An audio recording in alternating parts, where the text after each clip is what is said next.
Intelligent Systems is well known for creating excellent strategy games. The studio is responsible for the prolific and beloved Fire Emblem series, as well as the dearly missed Advance Wars series. Now they've decided to take a different approach with codenamed S.T.E.A.M, which trades swords and tanks for all manner of steam-powered gadgetry.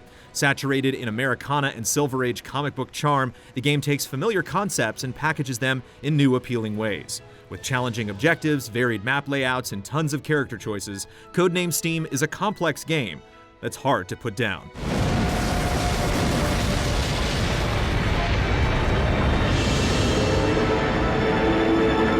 The S.T.E.A.M acronym stands for Strike Team Eliminating the Alien Menace, and it tells you almost everything you need to know. An unknown alien group has invaded a steampunk version of the past, and a special force known as S.T.E.A.M is committed to stomping them out. Led by none other than Abraham Lincoln, the team is comprised of popular and iconic American characters such as Tom Sawyer, the Cowardly Lion from Wizard of Oz, and John Henry, a folk hero who, according to the story, once out-hammered a steam-powered machine. I've been hurt worse! During cutscenes, the action is often framed by comic book panels, and sounds are visualized with giant words like boom, pow, and crash, giving the game an endearingly campy tone. Characters are exaggerated to great effect, such as Henry Fleming's Superman-esque jaw and John Henry's booming voice. It all feels like one giant Saturday morning cartoon in the most classic sense, with pure-hearted heroes fighting to save the world. While it's certainly not the most intricate narrative, codenamed S.T.E.A.M embraces its simplicity and embellishes its more outlandish concepts. The game knows exactly what it's going for, making each step as fun and inviting as it should be, by never taking itself too seriously. Seeing Abraham Lincoln pilot an enormous mech version of himself is hilariously ludicrous. The whole thing is filled with many equally absurd moments that keep things entertaining. And I'm ready to blow off some steam! Good luck, agents. Make me proud. How the game plays is far more conventional. Similar to Valkyria Chronicles, the turn-based battles take place on gridded maps, and players have direct control over 4 squad members.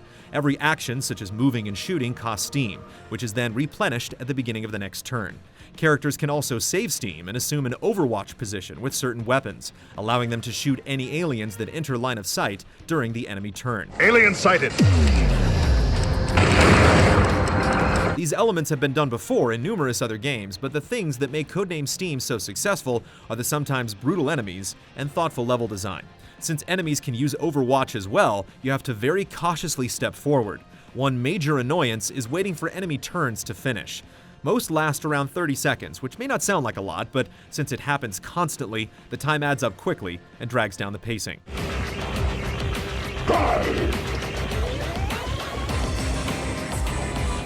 The layout of each mission encourages carefully considered tactics. Some missions take place in crowded environments where it's easy for aliens to hide in corners and catch stray squad members by surprise. Others occur in wide open spaces where your team is surrounded on all sides.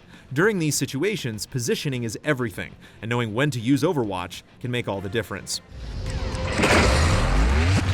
What you're doing from mission to mission is appreciably varied. In one mission, you'll thaw out frozen survivors on the London Bridge. Another has you leading Queen Victoria through Buckingham Palace. Regardless of the objective, each mission feels finely tuned. The game is consistently challenging, but never so difficult that it becomes frustrating. There were times when we scraped by with a single team member left alive. Another strong aspect is how much choice is given to the player. Eventually, you'll unlock 12 distinct characters, each with their own unique weapon, passive abilities, and special abilities. Every character has specific strengths and weaknesses. Tom Sawyer, for instance, can stun enemies with his punch gun, but he's so fragile that he can only take a few hits. Oh, yeah!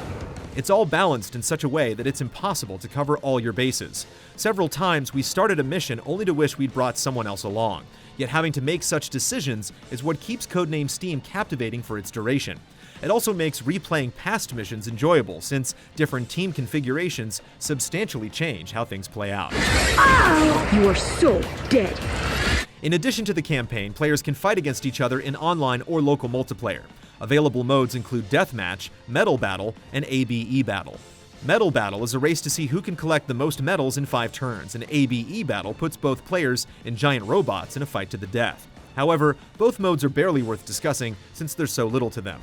Standard Deathmatch is far stronger, but even so, it's not nearly as interesting as the campaign. While it's initially appealing to face off against a more flexible and quick-witted human opponent, the maps are relatively small. As a result, matches are quick and predictable. The 60-second timer per player turn is also annoying since it isn't quite enough time to effectively plan things out. As a whole, multiplayer feels like a missed opportunity. Target down! The game is rather smart with character progression. New sub-weapons, which everyone can equip, are unlocked by collecting medals spread across each map and earned by defeating enemies. More medals are earned by getting Overwatch kills, and since many of the sub-weapons are so useful, it's incentive to play as tactically as possible. Similarly, boilers control how much steam a character has, and more boilers are unlocked by gathering gears generally placed in hard-to-reach locations.